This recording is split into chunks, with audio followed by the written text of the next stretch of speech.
Yo, growing a business is kind of tricky right now. Supply chains are squeezed, tariffs and trade policies are dynamic, and cash flow, it's tighter than ever. You need clarity to come out on top. Without it, you risk falling behind. If only you could hop in the DeLorean and see the future, right? Thankfully, there's NetSuite by Oracle. NetSuite has real-time forecasting to help you move ahead with confidence. This is your AI-powered business management suite and the #1 cloud ERP. Trusted by over 42,000 businesses, NetSuite brings accounting, financial management, inventory, and HR all under one roof. It's your single source of truth, giving you the data and control you need to move quickly. And with AI built in, you can automate the busy work and focus on strategy. NetSuite helps you see what's stuck, what it's costing you, and how to pivot fast. If I were running a business with a lot of moving parts, I'd use NetSuite for full control over everything. Tame the chaos with NetSuite. If your revenues are at least in 7 figures, download the free ebook, Navigating Global Trade, 3 Insights for Leaders at netsuite.com/SPI. That's netsuite.com/SPI. The perfect product launch. It's the goal for every brand marketer. High heat, fast sellout, and fans posting recipes like trophies. What do Sydney Sweeney's soap drop, Taylor Swift's tickets, and your next launch have in common? Well, they're not bought, they're bragged about. Fanfare turns your drop into a moment. Fanfare cues real fans, blocks bots, and builds launch experiences worth screenshotting. Want hype without the heartbreak? Get Fanfare's 5-step hype drop playbook with our proven success formula and make your next launch unforgettable at fanfare.io/playbook. Again, fanfare.io/playbook. So I think it was 2015, 2016. I had just gone to a conference and finished speaking. And for anybody who knows me, I take speaking very seriously. I treat it like a performance, and as such, I rehearse quite a bit. I practice a lot. And so it's pretty draining when I go to a conference and I speak. But after I speak, it feels so good because I'm just so happy that it's over. Not because I didn't enjoy it, but because now I can kind of just relax, right? And one thing I like to do is with anybody I know who might be at that conference who I want to hang out with, or any of my audience might be there, the night after my talk, I just want to go and get a drink at the bar and just hang out and just chill and chat. And what's really cool is, because I'm done, I can just kind of relax and really get interested in what other people are doing and just kind of hang out a little bit. And I think it was in 2016, I was with a bunch of people, and I'm not going to mention any names because there was one person in particular who I really looked up to. Very smart business owner, had this very successful blog, still does, and multi-millions of dollars and employees. And I was kind of working my way toward that point of starting to build a team and whatnot. So I looked up to this person quite a bit. And after a bunch of conversation, we started talking about life at home, family life. And I had a lot to say. A few other people had a lot to say, but I noticed that this person who was very, very vocal when it came to business stuff and success in his business kind of laid back and just kind of sipped on his drink when we were talking about family stuff. And, hours into the night, a bunch of people left to go back up to the hotel room. Some of those people still had to speak or had to go home early. And I was with this gentleman, the one who was quiet during the family talk. And he and I just started chatting, and I basically just wondered. I said, hey, I noticed that you got kind of quiet when we were starting to talk about family. Like, how are you doing at home? Is everything okay? And he was like, Pat, I appreciate that. Things aren't going well.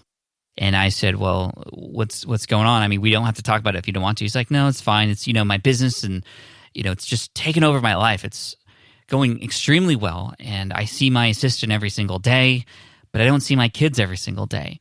I have emails coming in from people all over around the world, people praising the work that I do, yet my wife hasn't told me anything positive.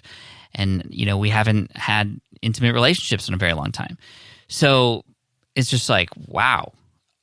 And it really got me thinking. I mean, I'm very grateful that I've always been sort of aware and conscious of how family and business sort of play with each other. And, I don't always get it right, but I always try to get better. And I think this person had gotten to the point of no return with his business, where he's also gotten to the point of no return with his life at home. Last year, I heard about this idea of this thing called 18 summers, meaning when you have a kid, you basically only have 18 summers with them. 18 because at the age of 18, after they graduate high school, they might be out, right? There are kids who stay with their parents a little longer, but 18 summers really puts it into perspective. That makes it seem not like much at all. And I actually recently heard this term once again from a good friend, Stu McLaren, who was on the show recently. And it made me want to reach out to Jim Sheils. He is the person who actually had come up with, or I don't know if he came up with it, but he coined it, and he has this business at 18summers.com, which helps people like us, busy entrepreneurs, people who have squirrel syndrome, who go from one idea to the next, those who are very, very much always on with the business, stay also just as focused on their family life at home too. And so that's at 18summers.com. And I invited Jim on the show today to talk deep about some of the things that we can do in this idea of something called the family board meeting. Something that I want you to pay close attention to, because this could absolutely be life-changing. And I think, based on this conversation that Jim and I had together, this conversation was as life-changing for me too.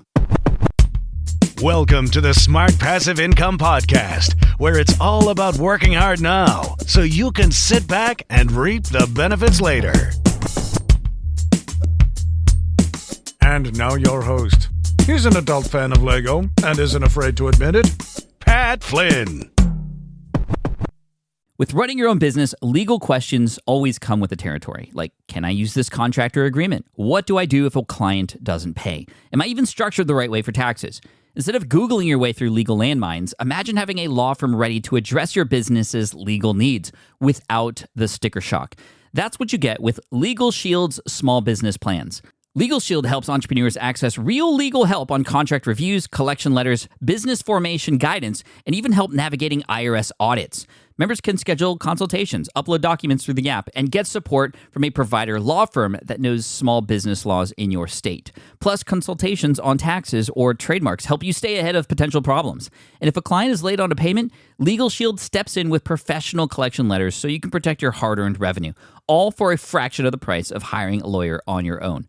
Go to LegalShield.com/SPI or call 833-570-9980 to learn more and get big business legal support without a big business budget. That's LegalShield.com/SPI. Still using a copy-paste website? Break the template trap with Framer. Whether you're overwhelmed by traditional site builders or frustrated with cookie-cutter designs, Framer gives you the freedom to create a site that's professional, polished, and uniquely yours. Framer is the design-first, no-code website builder that lets anyone ship a production-ready site in minutes. It's free to start, allowing you to browse hundreds of pixel-perfect templates or even design something on your own on a totally blank canvas. Add bold animations like appear effects, text effects, parallax scrolling, scroll animations, looping animations, and much more in seconds. The built-in AI handles the heavy lifting, generating starter layouts, and can even translate your entire site to any language. Ready to build a site that looks hand-coded without hiring a developer? Launch your site for free at Framer.com and use code SPI to get your first month of Pro on the house. That's Framer.com, promo code SPI. Framer.com, promo code SPI. Rules and restrictions may apply. And hey, this is a quick reminder that there is no follow-up Friday episode this coming Friday, or what would normally be a couple days after this episode. The reason being, and if you didn't catch the message before, that's okay, we're taking a little bit of a summer break from it. I am making some time for family and some important things. You know, we've been itching to get outside. We're both vaccinated now. Kids are close to finishing up school. We got some plans. So just wanted to make sure I provide some space for that. I hope you're doing the same for you and whatever is important for you and what's exciting for you coming up. But thank you for understanding. We're not going away forever. Don't worry. Thank you so much for the positive feedback about those Friday follow-up episodes. I promise I'm going to come back, and we're going to come back strong. But we're just going to take this time to take a break and also collect some feedback and make them even better when we do. So we'll let you know when that happens, but I'm just so grateful for you, and I look forward to serving you in the next episode. The Wednesday episodes are still around, so you can be looking forward to that next week. And if there's already one in the archive that you can go on to next, go ahead and do that. Thanks so much. I appreciate you. What's up, everybody? Pat Flynn here, and welcome to session 491 of the Smart Passive Income Podcast. Thank you so much for joining me today. And like I said, I'm really excited to go deep into life at home and balancing life and business and what that really means. I do not want to end up like my friend, and I'm still friends with him. He's been working on his relationship with his family. But yeah, it kind of has been too late because his kids got a little old too fast for his eyes because he was so into the business day to day for himself. And yes, it's hard because we go, you know what, but I'm doing the business to support the family. But if you're not there physically and mentally to support the family as well, that's where it gets a little difficult, right? We have some decisions to make, and there's some small but very important things that you can do, things that actually don't take a lot of time. But the benefits, wow, there are so many. We're going to talk about that. We're going to get deep into it. I ask a lot of questions to learn more. So sit back, relax. Here's Jim Sheils. You can look up The Family Board Meeting on Amazon. That is a book, in fact, and his business, 18summers.com. Here he is. Jim, welcome to the Smart Passive Income Podcast. Thanks for joining us today. Great to be here, Pat. Thanks for having me. Of course. We were introduced through a mutual friend of ours, Hal Elrod, who's been a 2 or 3 time guest here on the show before, somebody who's definitely inspired me. And I've gotten into your stuff now. And wow, just wow. And I knew I had to have you come on the show today to talk more about the things that you're teaching. When people ask you, Jim, what is it that you do? How do you answer that question? Yeah, I try to help entrepreneur families not lose their family life while they're building their businesses. That's kind of what we do in a nutshell with our 18 Summers family education company.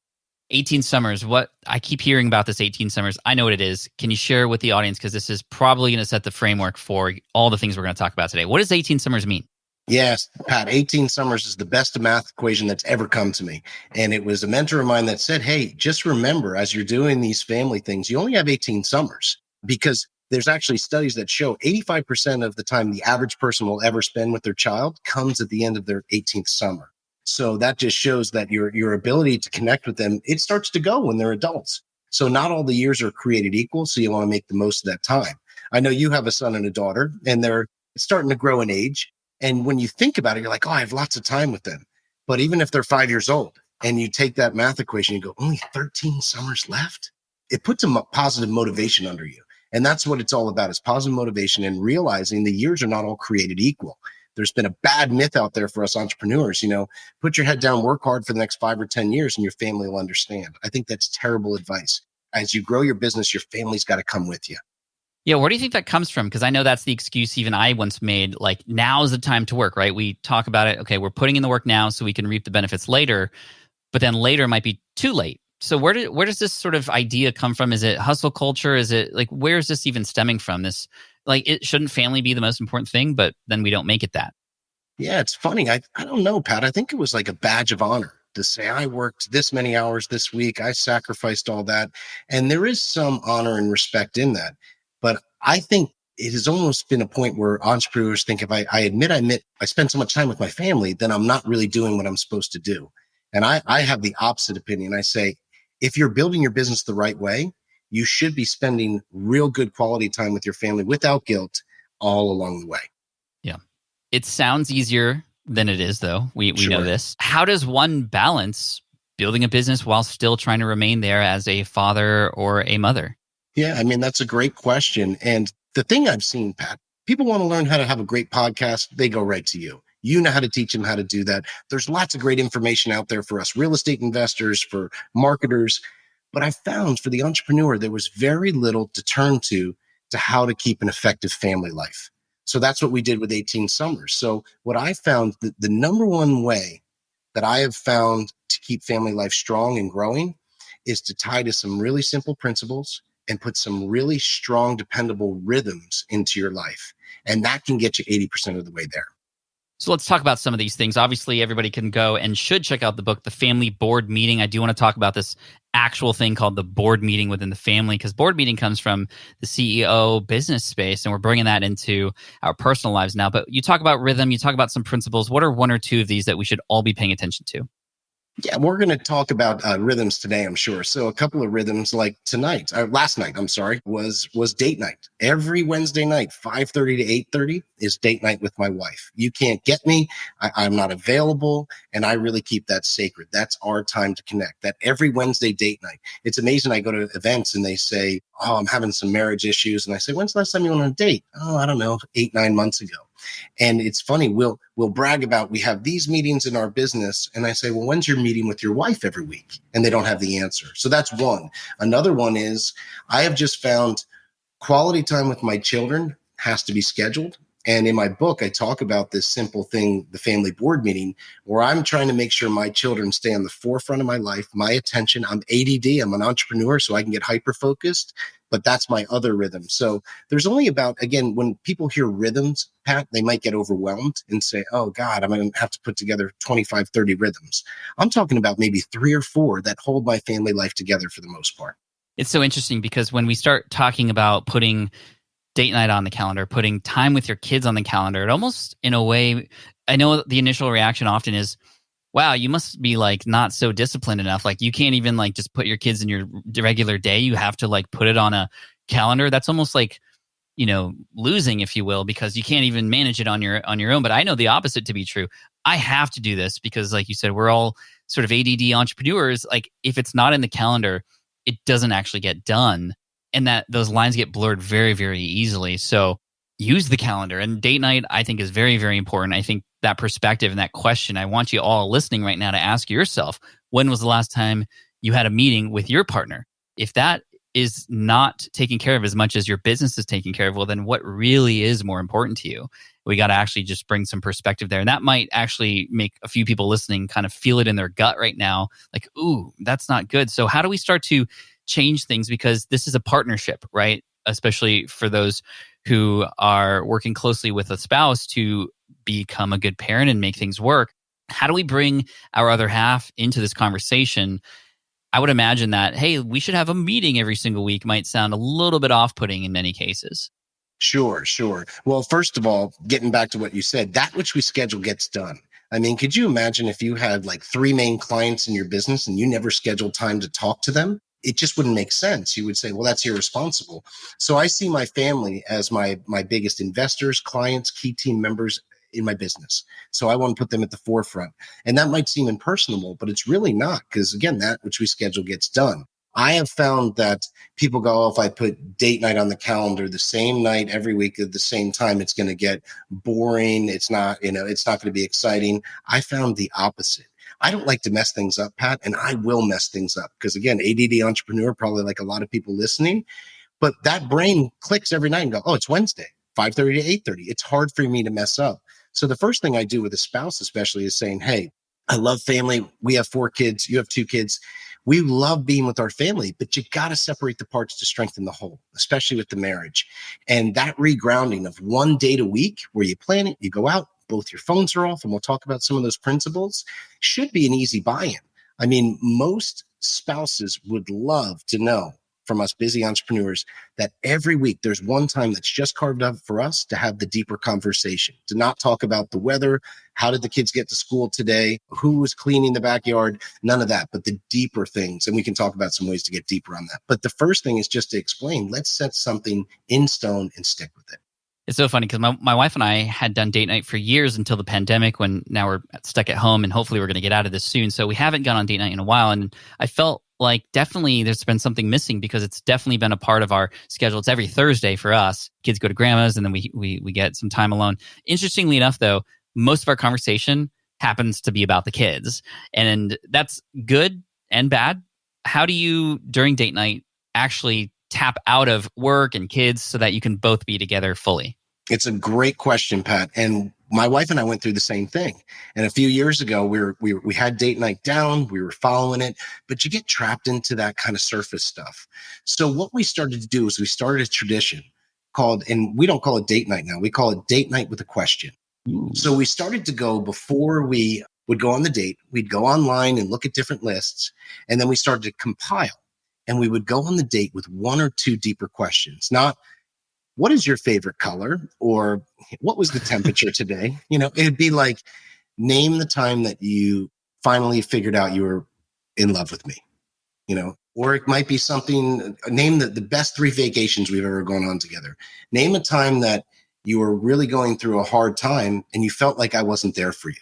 Like, we're talking some deep questions. And if you go on a date, we actually made these date cards. It's called Date Night with a Question. So we made a 52 card pack. So it's 1 question a week for that date. And a lot of our 18 Summers people use them, but it's an easy thing to put in your purse for your wife. And when you go on this thing and you pull out 1 question, just asking 1 question below the surface, Pat, will bring you below the surface. It'll open up all new conversations. So that is what I always recommend. Go on a date with 1 question. And imagine for the next year, if you go on a date once a week with your wife or your husband, and all of a sudden you've asked 1 deep question you didn't know the answer to, how much better are you going to know them at the end of the year? How much closer are you going to feel?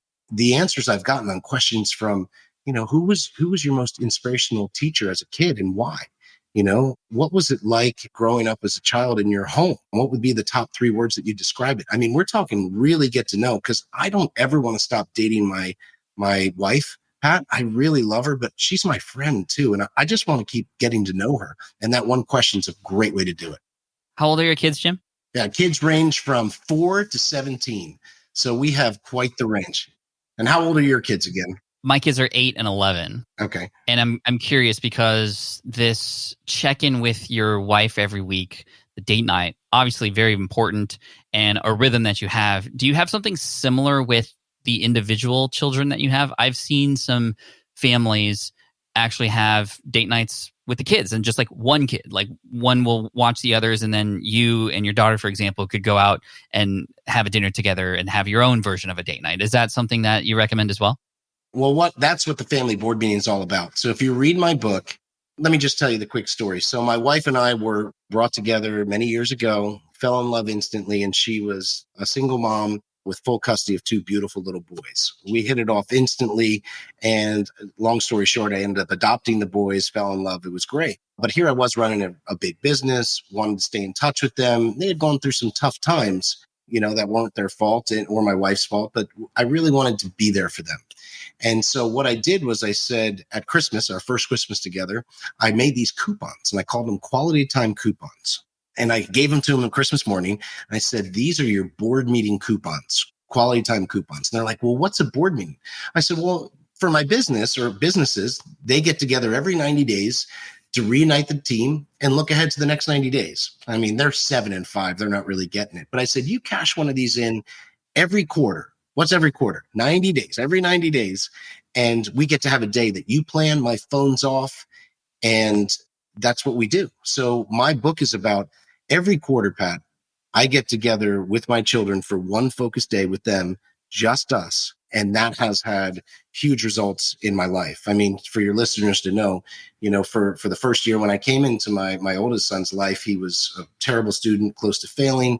He was put on the spectrum for autism and suffered every night from night terrors. And so this is a pretty deep thing, and it was hard to go through. But I was a stubborn optimist, and we started to spend these one-on-one days together. And within 1 year, Pat, my wife and I could see the changes because there were some big conversations that we had. Within 1 year, he went from failing. He got the most improved student of the 3rd grade award. They retracted the diagnosis of autism. And within a year, his night terrors were gone. So that's the type of results that we got. Yeah. So I do a day a quarter with each one of my children. I love that. It sounds like a very formal situation. And I think that perhaps could detract some people from wanting to go down this route. How do we make injecting the family board meeting easy into our busy lifestyles? Great question. First of all, that which we schedule gets done. So you want to put it on the calendar. When you're approaching younger kids, the buy-in is very easy, saying, hey, we're going to spend the day together, at least 4 hours, just you and I. You plan the day. I'm going all in. Whatever you plan, I'm going all in. That gives buy-in. That gives excitement. Younger kids, it's no problem. Now, people who are out there might have teens, so they've neglected time on on purpose, but it's gone there. I think vulnerability goes a long way, Pat. And what I basically say is, hey, look, I got 18 summers with you. After that, you're going to go off and we're not going to have as much time. And I just want to be able to spend time with you and have some fun. So this is not a time where I'm disciplining or reprimanding. Just, every few months, let's just spend a day together. How's that sound? And you lay yourself out there, and there is going to be the BS detector for teens because they have a really finely tuned BS detector. But I do believe that they'll look through that. And as long as you follow a couple of rules that I could give today of what this day is about and not about, it has changed thousands of lives now, which is exciting because it's all started with my adopted sons that I really wanted to love and be there for. And just sharing the simple format, which I can share, it works. Yeah, let's get into it. Thank you. Yeah. So there's 3 principles here, Pat, that we can go into. And if they hear nothing else today, if they just remember these 3, these can be the guideposts to a healthier relationship with your children, even as a busy entrepreneur. The first one, Pat, is one-on-one. This is the most simple, the most profound, and the most overlooked principle when it comes to deepening relationships within your family. It's one-on-one time that you really separate the parts to strengthen the whole. But it rarely happens. I mean, growing up as a kid, I had 5 brothers and sisters. I'm from an Irish Catholic family, so that means I have like 7,000 cousins, these big get-togethers, those are fun. But one-on-one time is the potency. That's when you really put the magnifying glass on the relationship in a positive way. And it doesn't happen very often. We want our kids to open up about deeper subjects. We want them to feel more comfortable with harder conversations. I mean, what kid wants to talk about puberty in front of their little brother? Like, no thanks. And so one-on-one time sets that stage. The potency of one-on-one time, once you start to spend it, you'll see the difference in how deep you can actually go compared to when you have other people around. And sometimes for the busy entrepreneur, you might not be around as much. So maybe your spouse, they lean to or naturally closer to, like for my mom and dad. My dad could sit there, Pat, and say nothing for 2 hours. And my mom the whole time would be like, talking the whole time, which is great, carries the conversation. But if I really want to get my dad talking, I've learned that when him and I spend one-on-one time together, that's going to make the difference. So principle number 1 is that simple thing. It's great for you and your wife to be with your son and daughter, but it's also real important for you to be with your daughter, your wife to be with your son. When you do that, you strengthen the whole. Love it. That's so fantastic. And you're right. I think that especially with larger families, like having that one-on-one time can be quite difficult. And again, putting it in the calendar, making room for it, and having it just become something that's known. I also love the idea, especially to get the buy-in from the kids, that they get to choose kind of what happens during that time. And then through those times, those questions can come about. I think there was a movie that just came out on Netflix that my daughter's wanting to see. It's called Yes Day. Yeah. It's kind of similar, right? It's very similar, because we're always saying no, or we're always pushing our own agenda. We're pushy people as entrepreneurs. We think we know what our kids want. So let's say you and I like football. So we're going to go to a Chargers game and we're going to bring our sons along. And at the end of the day, we give ourselves a punch to the arm and say, isn't it great? We bonded. But they have no interest in football. They didn't really want to go to a football game today. They were like, well, this is what I wanted to kind of do. And when you let them pick the day, what I've seen, Pat, is it gives ownership. It gives creativity. All parents say to me, I want to support my kids' gifts and talents more. I want to figure out what they're interested in.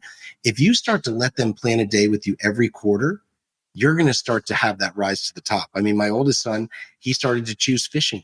A lot of our family board meetings together. Well, he's 17 going on 18 now. He's about to get his captain's license and he wants to have his own charter fishing business. Wow. That's so cool. Yeah. So you see these things supported and you're going to learn so much about them if you let them plan the day. It's really, really fun. Again, 18 summers. That's not very many. I actually was telling my kids about your book and I framed the 18 summers and they're like, 18, that's it? And I was like, yeah, that's it. So let's make the best of it. And I'm definitely going to start to implement a lot of the stuff in this book and in this conversation. Okay, so rule number 1, one-on-one. One-on-one. Makes complete sense. You hear nothing else. Start to get one-on-one with each member of your family. It will change the dynamic of the entire family for the better. Rule number 2, I call it, and it's something we coined for 18 summers. We teach it all over now. It's called intermittent tech fasting. Intermittent tech fasting. Now, you've heard of intermittent fasting, right? We all have. I try to practice it. It's good for weight loss, weight maintenance, organ revitalization. If you do it, you're not giving up eating, Pat. You're just very disciplined on the times you're going to be eating or not going to be eating, right? So you're not giving up food. I'm not encouraging anyone to give up technology. Heck, we couldn't be talking across the country right now at the beginning of summer if we didn't have technology. I love technology, but there's a time and a place. You do have to disconnect to reconnect. So when I spend these half days or full days every quarter with my sons or my daughter, my phone is not invited. My laptop is not invited. Their phone is not invited. Their laptop is not invited because it's gotten so much in the way of real conversation. And as soon as you get that one text, that one email, that one Facebook thread you don't really need to look at, you've just proven that that's more important than them. You've flown the coop. The best way I can illustrate this is a story that I share. A couple of years ago, my daughter and I were supposed to be getting together for a board meeting. I was running late. First thing she wanted to do was jump on the trampoline. And then I believe we were going up to the beach to do sandcastles, just her. And then we were going to a restaurant. Well, we get on the trampoline at our house. Our kids love the trampoline. And my phone buzzed in my pocket. You know that noise, Pat? The zzz, zzz, zzz, zzz. Yep. So I pull out my phone and someone has really messed up a real estate deal that I'm going in with, something that I thought was easy, simple, really frustrating, so I'm swearing under my breath. I'm looking at this. I now go into the solving the problem issue. And am I there on the trampoline with my daughter? Not at all. And of course we try to fake like we are. She looks right at me. She was about 4. And she said, Daddy, why are you so mad at me? Jeez. And That was one of the biggest lessons that I've ever had. We try to fake as entrepreneurs. We try to have that on. We try to take that one thing. We think we're emotionally grounded enough where we can get dragged into a work thing. Even that noise can drag you. But what I've found is people almost say when they start to turn their phone off for 4 or 5 hours of time to spend with their children, first it feels a little weird because you don't have this thing in front of you. But also when you put these to the side, that's when conversation can happen. That's when complete buy-in to whatever you're doing happens, full awareness, full attention. And there's an underlying level of respect you're showing that most people don't do. And I say, when was the last time you were with your child and you did not take any phone, any text, just you and them one-on-one? A lot of entrepreneurs can't name a single time. So what I've found is to get below the surface, intermittent tech fasting is one of the most important things I do. I do one every day. Normally at my house, 5:30 to 7:30, tech is off in our house. That way, not one person is interrupting the flow of conversation or activity. And then definitely on my date night, definitely on these days that I have with my kids each quarter, Pat, my phone is not invited. Everything else can wait. I don't need to be Snapchatting the moments or Instagramming it live. What I will do is I'll have my phone on airplane mode. And then at the end of the day or during the day, I'll commemorate 1 or 2 photos just to have, because now I have, a decade of these family board meeting days with each of my kids, now they've gone from my waist, to 2 feet taller than me. And, but the phones have to turn off. If you want to connect with your family, start to practice intermittent tech fasting. You got to disconnect to reconnect.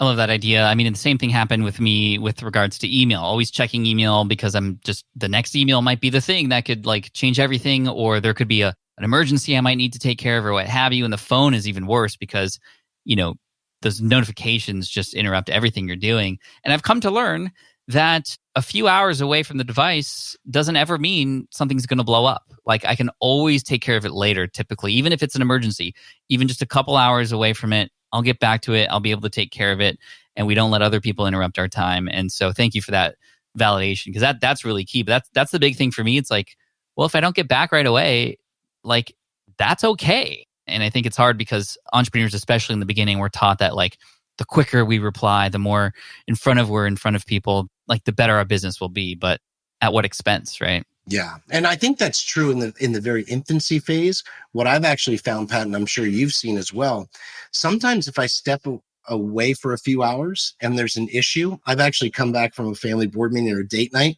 and there'll be a chain of emails where the team worked it out on their own. Yeah, right. And had I been there, I wouldn't have done any good anyway. So I thought that's pretty interesting. So sometimes a little bit of wait and not being on that text right away or that email or that phone call, giving myself that space has actually helped improve my business and let it flow smoother. That's so true. Yeah, so that's so true. And empowering your team to help take care of those things so that you can get some time back too. I mean, that's why you have the team, and give them some responsibility and some ownership, and everybody's happy in that way. So thank you for that. I love that. Let's finish up with the third rule. So we had one-on-one, intermittent tech fasting. What's the third rule when it comes to these things? The third rule is fun activity with focused reflection. And let me tell you what that is. It's what we've been talking about the whole time. Your child plans the day and you go all in. So basically, they're going to plan the day, the activity. You're going to go all in. And at the end, focus reflection, you're going to spend some time talking. Fun activity with focus reflection is like the basis of experiential education. My wife and I are really into alternative education. And I think this is so underutilized and has such great results. So when you go all in, you do their activity, you have a meal together, and then at the end, you spend a little time talking, man, some magic can happen. And I'll tell you what, you go through something called decompression. And once you're going through decompression, this is when vulnerability starts to rise, emotional availability starts to go up. And what has happened in these moments, or it's been written back to me by lots of people, including Hal, who introduced us to use this strategy when he was sick with cancer. You have the strength and the focus and the vulnerability to give a sincere compliment or a really sincere apology. And sometimes our kids are in the need of that. Man, Pat, I mean, as entrepreneurs, we work really hard, but sometimes we think we're immune to apologizing. We think we're immune to slowing down and showing appreciation and complimenting our child. And these are the moments that I've seen these happen. So this is the third stage. When you're one-on-one, you're tech fasting, you've let your child plan the day and you go all in. and then at the end, you spend a little time talking, you can have these huge, huge results. This is not a time. Let me just make this really clear. This is not a time to give your next 50 lectures on what they need to do to improve as a student or your son or daughter. If you do that, the board meeting strategy fails. Mm-hmm. But if you'll just be a little bit open, you'll be vulnerable, you'll maybe offer a genuine compliment or sincere apology. This is where I continually reground the relationship with my children. Because you know what, Pat? I mess up every 90 days. Every parent does. We get thin, we get impatient, we get hyper-focused on the project we're working on. This is the times where I swallow my pride, and sometimes I say words, or I've said words, like that first year with my adoptive son. I'm not naturally someone that likes to speak emotionally or vulnerably. I mean, the things I would say to him, I wanted to throw up. It was just very uncomfortable for me. But those are the words he needed to hear. And it has changed the trajectory of his life and my relationship. And if we'll take ownership of that, this is absolutely the tie-in of why the family board meeting strategy works. One-on-one scheduling, great. Phone off, great. But you go all in on an activity and have open communication at the end. It is a lock into your relationship. They will never forget these times. And as my wife says, every time you come back, I feel you're re-grounded with each one of our children and you're exiting on a higher plane. And that's what we all want. Well, that's so impactful. I think this episode is going to change lives, Jim. Thank you so much for coming on today. I'll talk a little bit more about this at the end of the episode and some personal experiences. I'll share some more in the Friday follow-up episode too. But Jim, where can people go to find your organization and the book and all the good things that you have to offer? Yeah, you'll find the family board meeting on Amazon. If you want to learn more about what we do, you can go to 18summers.com. You'll be able to get some of our free downloads about setting rhythms and strategies into your family life. Cool. Jim, thank you so much for this. We appreciate you, and I look forward to connecting with you outside of the podcast at some point in the future too. Sounds good, Pat. Appreciate it. All right. I hope you enjoyed that interview with Jim Sheils. Again, you can find his book, Family Board Meeting, over on Amazon, and you can also find out more about his business at 18summers.com. Isn't that nuts? 18 summers, and likely if you have kids, you probably have less than 18 summers unless you just had a newborn. With me, I got 10 summers left with my daughter, and I have 7 summers left with my son. That's insane. So you can be sure that as you are listening to this right now, my family and I, my wife April, my 2 kids, Keone and Kailani, and myself are doing everything we can to enjoy every single waking moment together as much as possible. So I hope you do the same, and we're definitely going to have some family board meetings down the road. And one-on-ones, that's key. That's the biggest takeaway that I took from this, especially if you have more than one kid. So cheers, take care. Thank you so much for listening in today. Hit that subscribe button if you haven't already, and I hope you enjoyed this episode. Let me know what you think. I'm at Pat Flynn on Twitter or Instagram, again, at Pat Flynn. And stick around because on Friday, we're going to have a follow-up to this. It'll just be you and me. We're going to go even deeper. So our follow-up Friday episode coming soon at you. If it's not published already, if it is, you can just hit play on the next episode. It'll be there for you. I appreciate you. Thanks so much. And as always, Team Flynn for the win. Thanks for listening to the Smart Passive Income podcast at smartpassiveincome.com. I'm your host, Pat Flynn. Sound design and editing by Paul Gregoris. Our senior producer is Sarah Jane Hess. Our series producer is David Grabowski. And our executive producer is Matt Gartland. The Smart Passive Income podcast is a production of SPI Media. We'll catch you in the next session.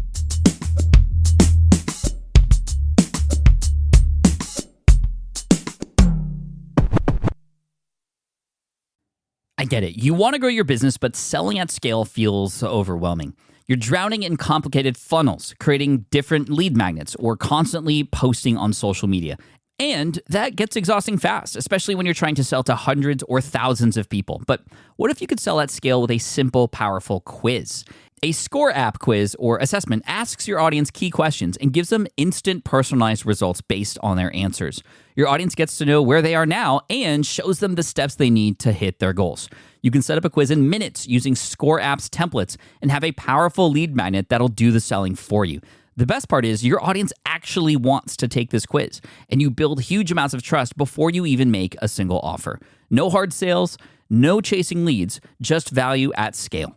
Get 50% off the first 3 months using the discount code SPI. Just head to scoreapp.com/SPI. Again, that's scoreapp.com/SPI. Hey, fellow podcaster, does this sound like something you've experienced? You record your podcast episode on one platform, download the files, edit in another app, then fire up a different tool just to create these social clips. Well, it can be clunky, time-consuming, and frankly overwhelming, especially for creators trying to grow. And that's why I'm excited to tell you about Riverside. Riverside is the all-in-one platform. Record, edit, and repurpose your podcast content all in one place. You just log in, record with your guests no matter where you are in the world, and just like that, studio-quality audio and high-resolution video. We use Riverside here at SPI as well now. With built-in AI, I can automatically clean up my audio, saving myself so much editing time, and it can even auto-generate clips to make promoting the show a breeze. And with Magic Clips, I can grab the best moments and repurpose them as short-form video, perfect for YouTube Shorts, TikTok, or Instagram, without re-recording a thing. So if you're tired of juggling tools and want a faster, simpler way to create and scale your content, it's time to try Riverside, built by creators for creators. Just go to smartpassiveincome.com/Riverside and use code SMART to get 1 month free on the Pro plan. That's smartpassiveincome.com/Riverside, promo code SMART.